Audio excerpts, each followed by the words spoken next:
Welcome to Dance to Heal. I'm your host, Jenny C. Cohen. Join me as I share stories of how dance and movement can bring healing in a way that is safe and tailored to your life. I'm a cancer survivor, mother of two, and an award-winning performer who found that movement was vital to my recovery.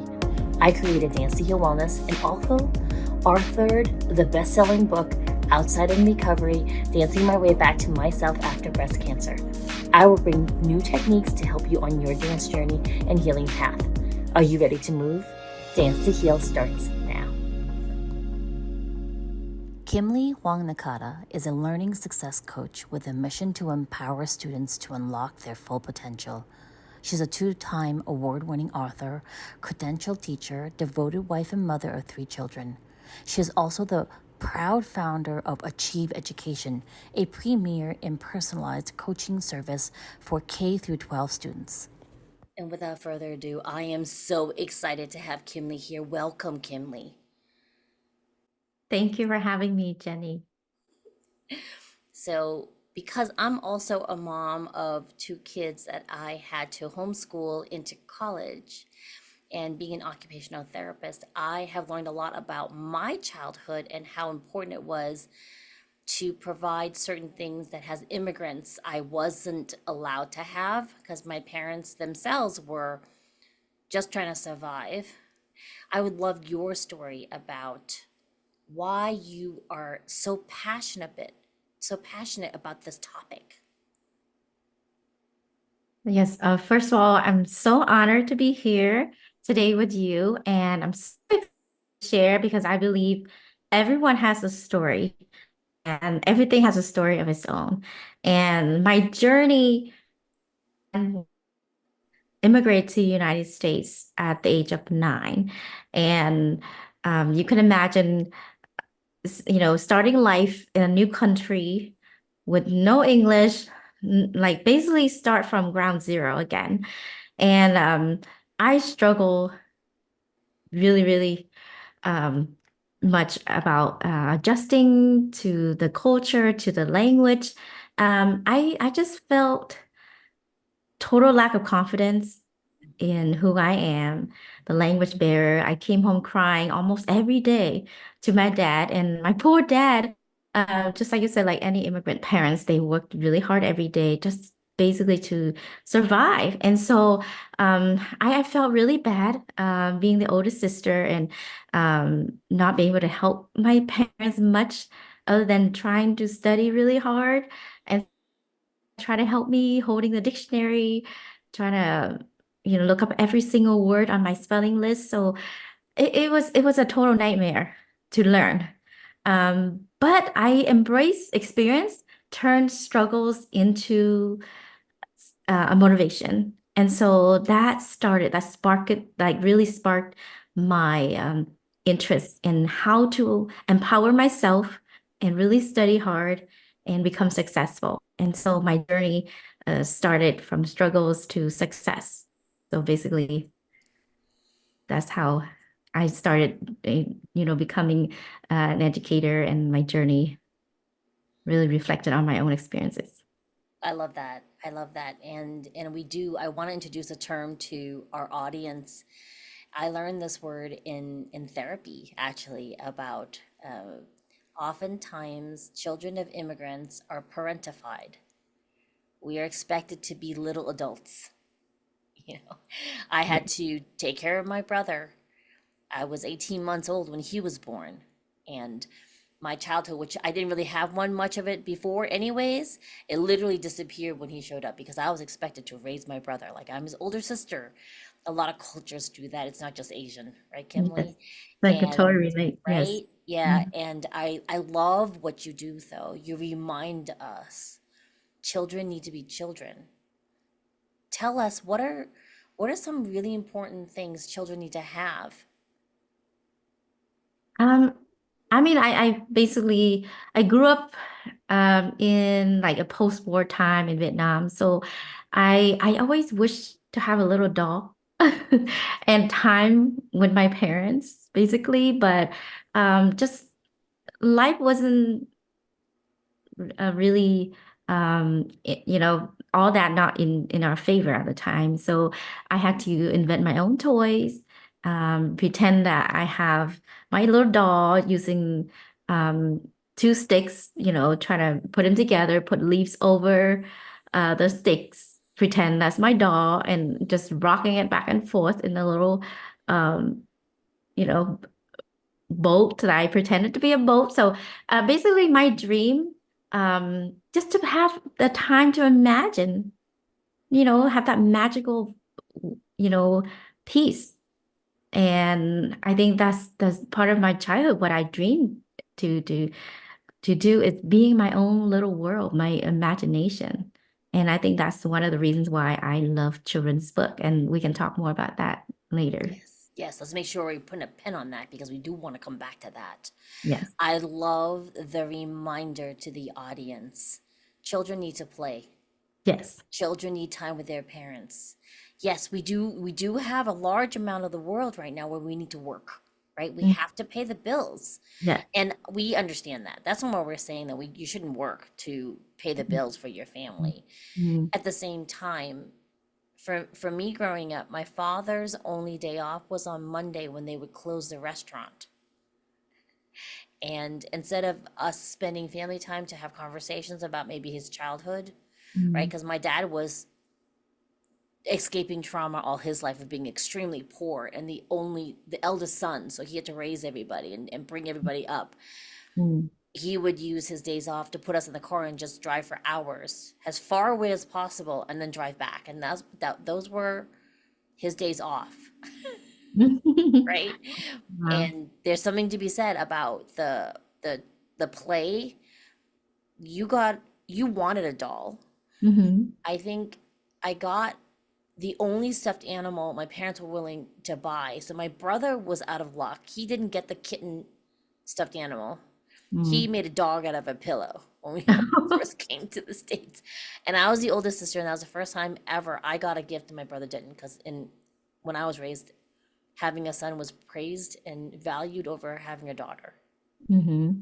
And so my birth wasn't even recognized the first month until, Hmm. and then they begrudgingly recognized that my parents had had their firstborn child. And then when Hmm. my brother came, it was completely the opposite, obviously, because he was the son, first grandson, blah, blah, blah. Hmm. And it was just really interesting. I love what you said, though. Children need to play, they need time with their families. And oftentimes, we have social media now. There are videos of really cool parents. Yes. I love that. However, what how would you suggest a parent even know where to start for their school age child? Because that's one of your specialty areas where you work with, right? Yeah. And we could keep it small and then we can open it up to a larger circle. If you're first generation immigrant here with a child, a young child school age, Mhm. what do they really need to make sure they're providing for their kids? Well, we all understand that beside paying for the bills, working hard, I do believe in giving time for your children. The time that you give is so valuable because kids are not going to be kids forever. So I truly believe making time for them is very important. And just share something very simple, maybe baking a cake, or if you're not into baking, you can go outside and just show them something do a nature walk. Basically spend quality time with your children. It's really building that close relationship with them and makes them feel loved, make them feel validated. I think that's very important besides providing them the financial support. And of course, we want the best for our children, but sometimes we don't have the luxury, don't have the time. And so I completely get that. I mean, because it's really hard, but we should all try to really give time to our children because it means the whole world to them. It really does. It really does. The I know time is oftentimes money. However, Mhm. a child will blossom with a scheduled weekly family time, even if it's just 2 hours once a Yes. week, right? Mhm. Where you can have your parents' undivided attention. Yes. And, I grew up with the mom spending time with you by standing Mhm. over you with the ruler to make sure you do your schoolwork. That was not quality time for me, y'all. Like, Yes. I was one of those latchkey kids back in the Mhm. day in the 70s, early 80s, right? So my Mhm. parents worked, they eventually opened up their own restaurant, and I would have a key tied around my neck to a string, and I had to Mhm. let myself in the house, Oh. right? That's my childhood. And every time my mom came home to bring food or dinner, like dinner pretty much, for my brother and I, before dinner hour started, which is busy time at the restaurant, Mm. she would just have for a brief few minutes where she would just nag us. And that was her version because, and I love my mother. She worked from this history of being the fourth daughter. And then after her came five sons and the disappointment when she was born, right? Wow. And she Yes. battled that all her life. And of course, she wanted better for me. And that was how she thought she was showing it. Mhm. And now, of course, we know that does not make for a healthy mental fitness of a person, True. right? Yes. We just want time with our parents where we're really fully seen for who we are. Yes. I do love that reminder. Mhm. Let's Yes. make sure we talk about the children's books. Yes. Oh, yes. Tell us, tell us what about children's books, Kimly? Yes. One of my favorite things, I cannot express enough about children's book. In fact, when I first came to this country, I was trying to learn English, and I say children's book is not just for children. I think it's for all ages. And, so I went to the library and I was um, I guess in luck to found one bilingual children's book that was written in English and Vietnamese. And that was a game changer for me and my journey in learning English as a second language and maintaining my home language. So I just read that over and over again. I mean, when you found a book that you feel inspired, it's just everything. And to me, life at the time as a newcomer, I didn't have a lot of friends. The kids at school didn't want to play with me because they think, no, she doesn't speak English. Yep. It's not fun. So books became my best friends.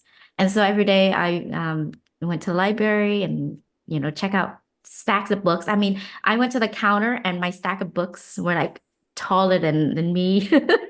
And the librarian was like, hello, who's that? Behind that stack of books. And then they usually tease me about it, but I became very fond of books and they welcome me to the library every day, and so that's how I became interested in children's book. And I promised myself that someday when I learn English well enough, maintain Vietnamese, I will write a children's book. And look at this, what, 30 years, 33 years later, I made that dream came true. And when we met at the International Impact Book Awards, my first bilingual children's book got the recognition. And so I was Yes, so it did. honored. It did. Yeah. Audience members, if you're watching this on YouTube and or listening on any of the podcast platforms, please help me give her a round of applause. Thank I'm you. doing a circle right now if you're listening with my hands as I'm applauding her. There is something to be said about elevating voices of Asian Americans. We make up for actually a very small percentage here in this country, here in the US. I hope this podcast goes global and people hear from all around the world where we're actually in the majority. Mm, However, where we're situated now, mm. you're beaming in from California and I'm coming in from Utah. I Yes. think I believe the last time I looked at stats, because I do look at that often, Hmm. Asians make up point 0.2 or 0.2% of this population here in the Mm, whole continent of the United States. mm, I think even including, well, no, not so much. Canada has a higher population, mm, not so much in the US. So it's more the mm. US, not the continent of North America. It's more just the whole American United States. We make about 2.2%. Wow. Yeah. So when we Wow. come here, we if we're not yelling for ourselves, we really Hmm. do get lost in the sauce, Yes, definitely. right? We were Yeah. having a conversation about because now I'm 55, and my role models back then were the brunette on Charlie's Angels, because at least she had dark hair. She was not Asian, but Mhm. she had dark hair compared to Farrah Fawcett, who was the epitome of Yeah. beauty when I was a young baby, a Oh. young child. Between, let's say, I came to the States when I was 5. Mm. So up until, who was our first Asian American back then? I think it was the gold medalist who did skating. And then after her, Lucy Liu came Mm. Mhm. a little bit more obviously, and then now we started to see more and more Asian actresses, comedians, Mhm. teachers, authors like yourself and me. Yeah. I think our kids are so diverse now, and we need more role models. I mean, I appreciate everyone that I encounter in my life, but I feel like we need more role models for our kids to be inspired and be motivated. Yes, yes, certainly there are a lot of them. Mhm. It's how do we get our them in front of our kids, Yes. right? There is an amazing Asian American who was on target to be an astronaut, Oh, and yes. she, right, and Mhm. then she had to recover from, trigger warning audience, some SA in college, and then she went to the Senate and had some laws passed, Mm. to protect women against SA situations. And Mhm. now she's back on track to going into space. Wow, that's amazing. We'll make sure we get her in front of your audience of children. Yes. For sure. Yes. So, what is the best way if someone would love to get in touch with you, Kimly, or work with you in the future? Please first tell us what you do. Oh, yes. Thank you for asking that question. Well, I've been in the classroom, both public and private school, for 14 years. And I love being in the classroom, meeting students, learning from them and teaching them. So it's been an amazing experience. But after I became a mom of 3 children, I felt my time just not on my side. Try to juggle full-time work and um, picking up and dropping off kids and be able to make it to my class on time. I felt really like racing the clock every morning. And Mm-hmm. so then at the thought of me, maybe I should utilize my skill and experience in education. So that's when Achieve Education um, got started. And Achieve Education is a coaching service that I'm currently working, the founder of Achieve Education, and it's to serve K to 12 students, really empowering them to believe in themselves and believe in their ability to learn. And we provide academic support, we provide social emotional learning, basically all the coaching that's one-on-one or small groups really help to um, make students feel successful as a whole. And we, together with my husband, who's a pediatrician, we truly believe in education and health. So because, we all want kids to learn math, will learn all the content on the subject, but if they're not feeling well or they're not emotionally ready, then I think having them learn math is really hard. So it's like, in fact, I have kids coming in saying, teacher, I don't feel good, I'm hungry, or I'm stressed. Then it's hard to deliver a math lesson. So that's why he and I, we together we come up with the holistic framework for successful learning. And recently, I just published the Student Success Notebook. Inside, it has the holistic framework for successful learning. And so we really we want to share that to students and parents to make sure we hit all these important elements to make sure we ensure our child is successfully learning, because we say you go learn math or running after school for this class, this program, but if they're not feeling good inside, it's really hard for them. So we want to make sure we understand our children inside out. So that's what Achieve Education is about, is we really serve our students knowing them as an individual. And we really coach them to reach their potential. Oh, I And love this. Oh, this is amazing. Where thank else could you get someone who is versed in helping you provide everything for your child from not just academics, but this social, emotional, developmental approach, and you're backed by a pediatrician? I mean, what? you. This is what I wish I had had when my kids were little. I have 25-year-old twins now, Mhm. finishing up college, and I had to do all that by myself without a doctor husband. Yeah. I mean, like, I had an occupational therapy degree because that's what I did. So I just OT'd my children to death, right? And it turned out later in years, both of them are neurodiverse. So my son is like me, we're undiagnosed ADHD, right? And a lot of that has they have handed down generational trauma from me that I slowly resolved, and now they're addressed. I made sure they got like a therapist, and we've been taking care of that. And Mhm. then my daughter is more on the spectrum like my husband. Neither one of them have been formally diagnosed, quote unquote. Mhm. However, once has an OT, and I put on my therapist OT head Mhm.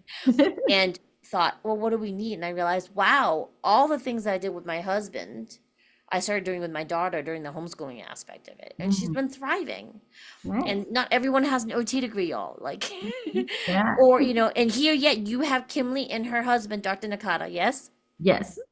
And they can provide things for you that is really not accessible prior to this. I've never heard of any other program like this.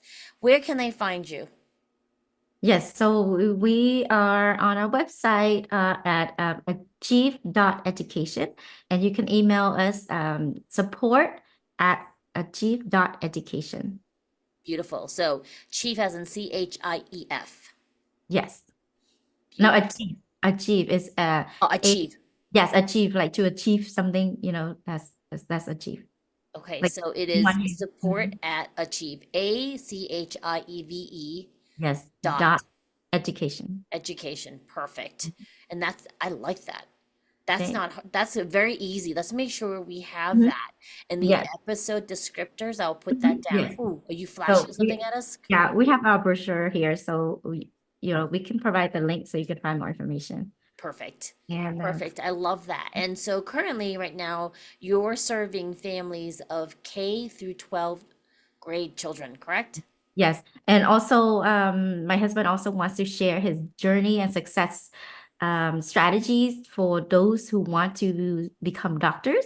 So he also is gonna coach college students or aspiring doctors who want to know the secrets of how to get into medical school and how to survive medical school and all that. So I'm serving the kids population and he's helping the students who want to learn to become a doctor. What? What? So I can't believe I this is a nice curveball. So, audience, if your child has any interest in the medical field, this is perfect for them to begin working with Kimley and her husband, and then you go on to the application process and Mhm. you have a doctor who's willing to mentor you. And if you have Kimley already in your corner, Mhm.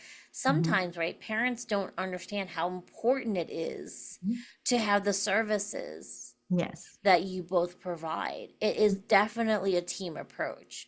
I Mhm. had to do everything, and I'm telling you, it burned you out. So it's Yeah. much better to bring in professionals who already know the rules, Yeah. and then how do we follow them to achieve success for our children? That's really it. Life is different now. Mhm. Audience Yeah. members, we're post panini. Are you listening? It's post the lockdown. I call it the panini because it's so controversial. Mhm. The reality is, many, many parents were thrown a curveball with the education for their children. Mhm. Life is not the same anymore, and I really do urge you. I'm so glad you're here listening to this episode. The reason why you're here listening now is because you need to book a call with Kimley at their website, which is, oh, you can email, right? It was email? Yes. You can email at the support at achieve.education. Beautiful. I love it. And then don't forget, you can also go to danceandheal.com and access my dance class, which also has the myofascial release stretches included in that. You want to do both. You Yes. can never have enough ways to release tension and bad memories in your body, okay? And then on top of that, if you already have this magnificent duo, and here's another thing that I noticed too, as an occupational therapist, having worked in rehabilitation settings, our clients did the best when we had a team that spoke to each other. So for you to work with Kimly and her husband, they're married. You can't get more connected as a team than that. So they, right, they're not, you have literally a husband and wife team in your corner for your child. Mm. And we specialize in learning how to learn. We give you value. So it's like an investment in your kids' future. So the value saves you time and money down the road to really know the success strategies to guide your students along the way. Oh, I love that. I love that. And I am going to also remind the audience, if you've not looked at the five love languages of children, I highly recommend you look that up. It was key to me uh, starting down the journey of homeschooling Mhm. because some of us are still stuck in that rut depending on where you're located in the world, you Mhm. know, and what your own personal views are keeping safe with the pandemic. Mhm. And also just the common cold, folks. It's becoming much more powerful now. And so what's going to happen is if you check out the five love languages, it equips you to feel like you're closer to your children, you're helping them feel fulfilled.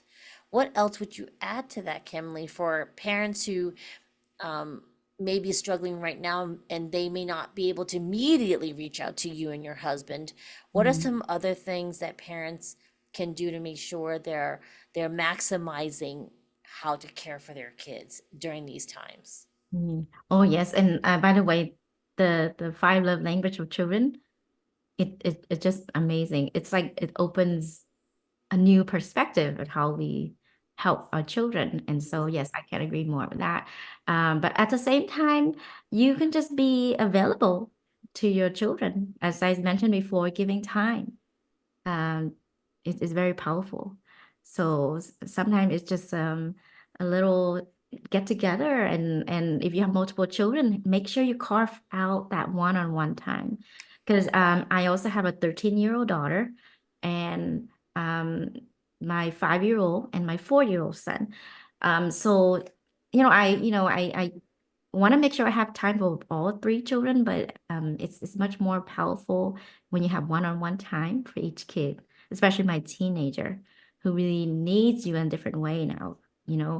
For the little ones, they need more physical, like, diaper and food and, things like that. But the teenager, you know, teens need more emotional support, I think, more so than ever.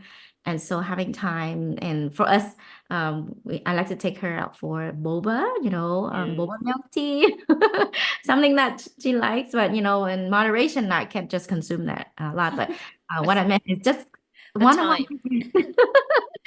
just something to, get her out and enjoy one-on-one time with mom or dad, or sometimes me and my husband would go together with her, but sometimes she just want either mommy or either daddy. So because they have different things to share with each parent. Uh-huh. I highly recommend carving one-on-one time with your child. I love that. I never had one-on-one time with either one of my parents growing up, and I would have felt so different about myself if I had even been empowered to choose or have that opportunity. Mhm. I adore this suggestion.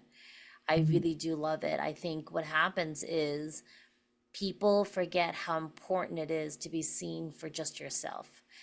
I Mhm. have fraternal twins, and people want to lump them together. They look completely different, Mhm. completely different as babies. They people would just hear twins, and all of a sudden they couldn't tell them apart, you know. Yes. And even now in their mid 20s, I Mhm. do carve out time one on one with them so they can have that time because I was super Yes. important for them to see themselves as individuals, you Yes. know. And so audience members, I'm going to strongly suggest you get the danceandheal.com class for you parents and then give me a call and Mhm. then put your kids in the wonderfully gifted hands of Kimley and her husband, and then you will be an unstoppable team. Kimley, thank you so much for coming. We're gonna have to have you come back. I think we have a lot more to talk about on this topic. Thanks so much for having me. Bye-bye, everyone. Bye. Thanks for listening to Dance to Heal with Jenny C. Cohen. Come back next time to hear stories of recovery through movement and learn more ways that you can move your body. To work with me and continue your journey, visit OutsideInRecovery.com. Are you ready to move?